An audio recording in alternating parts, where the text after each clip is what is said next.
Pemirsa, ratusan pemilih berstatus orang dengan gangguan jiwa di Panti Sosial Bina Laras Harapan Sentosa II mengikuti pencoblosan di Cipayung, Jakarta Timur. Meski baru pertama kalinya mengikuti pencoblosan, warga binaan dan ODGJ ini sangat antusias.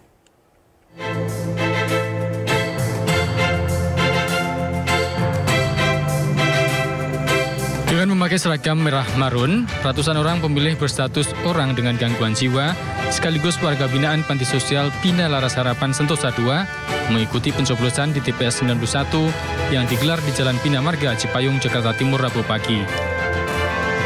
Sebelum melakukan pencoblosan, mereka diberi bimbingan secara khusus hingga didampingi bagaimana tata cara untuk mencoblos. Usai diberikan arahan, satu persatu, warga binaan kemudian menyerahkan beberapa persyaratan untuk nantinya diberi 3 lembar kertas untuk menentukan pilihannya. Pada saat selesai memilih, warga binaan ini pun menyelupkan jari kelingkingnya ke tinta biru atau hitam sebagai tanda dirinya sudah selesai memilih pilihannya. Pelaksanaan sosialisasi dan simulasi itu dilaksanakan oleh KPU dan Bawaslu itu sudah 4 kali di sini. Antusias WBS cukup senang mereka bisa dilibatkan dalam ikut pemilu tahun ini. Jumlah warga binaan yang terdaftar sebanyak 445 orang dengan 16 petugas panti yang sekaligus menjadi anggota KPPS. Panti sosial ini hanya memfasilitasi untuk pengambilan suara dari keputusan KPU dan Bawaslu. Dari Jakarta, Rio Manik, iNews melaporkan. Pemirsa, pemilih penyandang tunanetra di Sukabumi, Jawa Barat antusias mendatangi TPS untuk menggunakan hak pilihnya dalam pemilu 2024. Untuk memudahkan pencoblosan, penyandang tunanetra ini menggunakan template huruf Braille.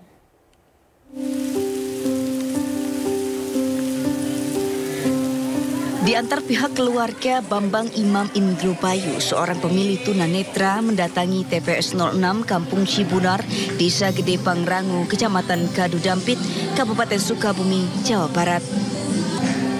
Seperti pemilih yang lain, Bambang juga harus mengantri menunggu giliran untuk mencoblos. Meski sering mengikuti pesta demokrasi 5 tahunan ini, Bambang baru pertama kali menggunakan template Braille. Pemilu 2024 ini hanya ada 2 template surat suara yang dilengkapi Braille untuk membantu memudahkan penyandang tunanetra menggunakan hak pilihnya. Kedua surat suara itu yakni pemilihan presiden dan DPD RI. Tentu saja hal itu menyulitkan Bambang untuk menggunakan hak pilihnya dalam pemilihan anggota legislatif. Oleh karenanya, Bambang harus dibantu pendamping agar bisa mencoblos anggota legislatif.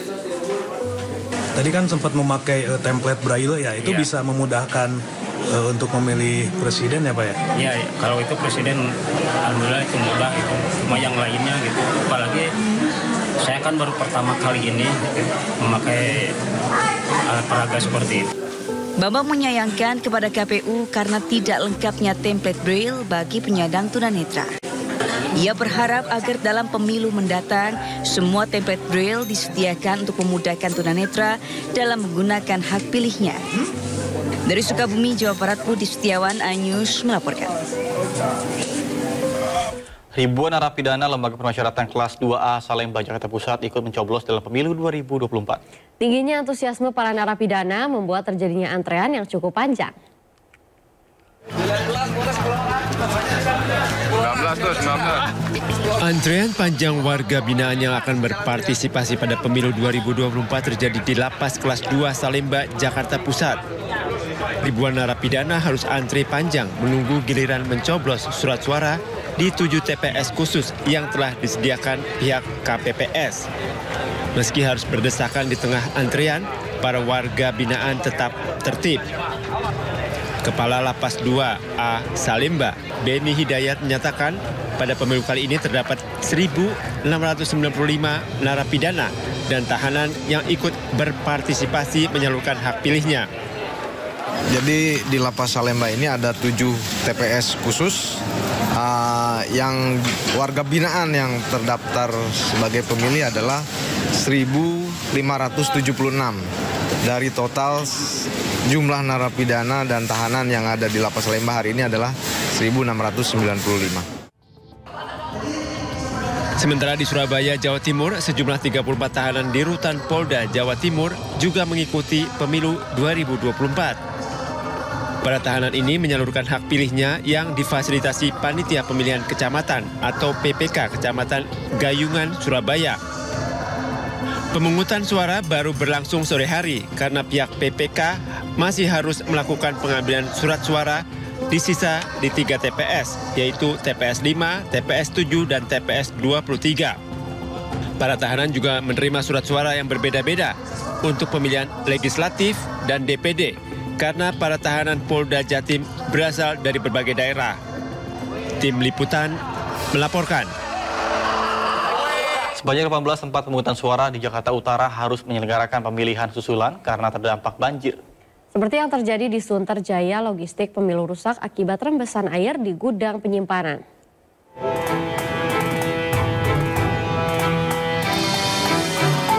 Sejumlah tempat pemungutan suara di Sunter, Jakarta Utara harus melaksanakan pencoblosan susulan pemilu 2024. Kondisi itu terjadi di 18 TPS yang terbagi 12 TPS di Kelurahan Sunterjaya dan 6 TPS di Pegangsaan 2. Kemarin, belasan TPS tersebut tidak dapat melaksanakan kegiatan pencoblosan lantaran logistik pemilu dan surat suara rusak akibat rembesan air yang menggenang di gudang penyimpanan.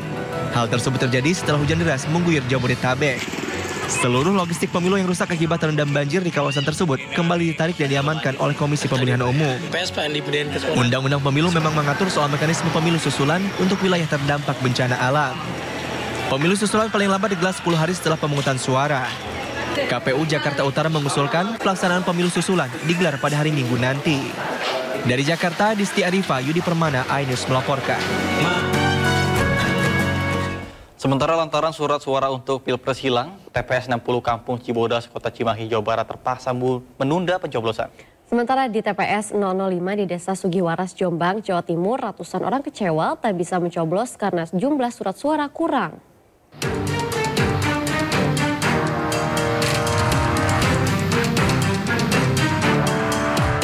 Aktivitas pencoblosan pemilu 2024 di TPS 60 Kampung Cibodas, Kelurahan Utama, Kecamatan Cimahi Selatan, Kota Cimahi, terpaksa ditunda lantaran logistik surat suara presiden dan wakil presiden tidak ada di dalam kotak suara yang tersegel. Saat diperiksa, sebanyak 225 surat suara Pilpres di dalam kotak suara hilang. Pihak PPS pun menangguhkan pencoblosan untuk 4 jenis surat suara lainnya. Jadwal pencoblosan di TPS 60 ini akan diputuskan lebih lanjut oleh pihak KPU. Jadi posisi ini sekarang dikembalikan semua ya, dengan beri cara yang mungkin di sana saya buat sendiri. Suara tidak ada semua presiden. Jadi untuk kedepannya mungkin di sana nanti nunggu informasi dari pihak KPU ya Pak ya. Bilangnya maksimal mungkin 2 hari 3 hari atau sebenarnya 2 hari gitu. Sementara ratusan warga yang semangat hendak menggunakan surat suaranya di TPS 005 di Desa Sugiwaras, Kecamatan Ngoro, Kabupaten Jombang, Jawa Timur, terpaksa kecewa karena pencoblosan dihentikan. Penundaan pencoblosan dilakukan karena jumlah surat suara untuk pemilihan presiden dan wakil presiden kurang. Dari Bandung, Jawa Barat, dan Jombang, Jawa Timur, tim iNews melaporkan. Hasil penghitungan suara Pilpres di TPS 25 Desa Denanyar, Kabupaten Jombang, Jawa Timur terpaksa harus menggunakan tip X oleh panitia. Ini terjadi karena adanya kesalahan mencatat dari petugas KPPU.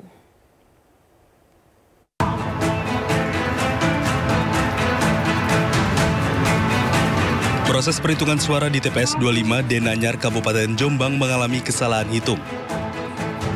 Kesalahan hitung terjadi pada perhitungan suara paslon Prabowo Gibran yang sebelumnya 89 suara diubah menjadi 90 suara. Untuk merubahnya, panitia terpaksa harus menghapus tulisan hasil perolehan yang awal menggunakan stipo kertas. Setelah dirubah, angka perolehan tersebut kemudian diparaf oleh petugas KPPS. Ini tadi ada kekeliruan hitung. Kalau tadi saya bertanya kepada ketua KPPS-nya, mungkin human error, tetapi pada kondisi saat penghitungan suara, karena antusias warga, di mana di TPS 25 ini ada salah satu keluarga dari cawapres, sehingga beliau-beliau hadir. Mungkin ada sedikit keganggu ketika suara tersampaikan dan pencatat tidak menulis. Meski ada penambahan 1 angka bagi Prabowo Gibran, pasangan Anies Muhaimin masih tetap unggul. Dari Jombang, Jawa Timur, Mukhtar Bagus, iNews melaporkan. Sejumlah warga mendatangi kantor KPU Provinsi Bali karena tidak bisa menggunakan hak pilihnya.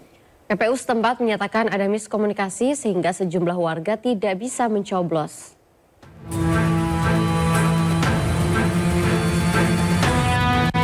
Sejumlah warga mendatangi kantor KPU Provinsi Bali menyampaikan keberatannya karena tidak bisa menggunakan hak pilihnya.